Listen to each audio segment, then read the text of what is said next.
Bus కిరాయి free పెట్టే బదులు తినే ఆహారాల మీద ఫ్రీ మంచిగా తక్కువ చేస్తే అందరం మంచిగా అంటే అనుకుంటాం.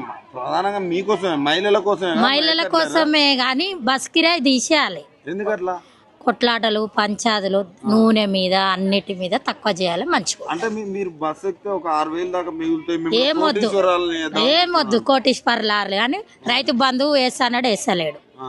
ఏ పడతలేవు ఇక లాసే అవుతున్నాం కానీ బస్సు తీసేయాలి. బస్సుది నూనె సబ్బులు అన్ని తినే ఆహారాల మీద అన్ని గవర్నమెంట్ మారినాక ఇవన్నీ పెరుగుతున్నాయి. పెరిగింది. నూనె నూనె ప్యాకెట్ 100 అయింది 150 అయింది.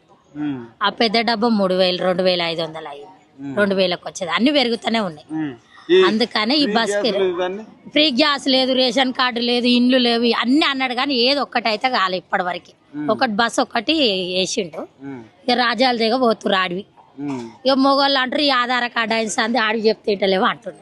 ఇది తీసేసి తినే ఆహారాల మీద ప్రతి ఒక్క ఐటమ్స్ మీద తక్కువ చేయాలి. రేవంత్ రెడ్డి సంవత్సరం ఏం లేదా ఒక బస్ అయిన షాయి గిన్నె వస్తుందంట. ఆడ మనిషి 7 కిలో ఉల్లిగడ్డ గిన్నె వస్తుంది అంటారు లోకం బస్సు మీద. బస్సు డ్రైవర్లు గిన్నె ఆపుతలేరు. చెయ్యి అడ్డం పెట్టినా ఆపుతలేరు. మొగోళ్ళు ఆపుతలేరు, ఆడోళ్ళు ఆపుతలేరు. బస్సు తీసేసి తినే ఆహారాల మీద తక్కువ. ఆయన ఉన్నప్పుడే మంచిగా ఉంది. రైతు బంధు 6 నెలలకు పడేది. ఇప్పుడు 2 కిస్తీలు ఏం లేవు. మరి పండుగ అయినాక వేస్తా అంటుండు కానీ అది లేదు.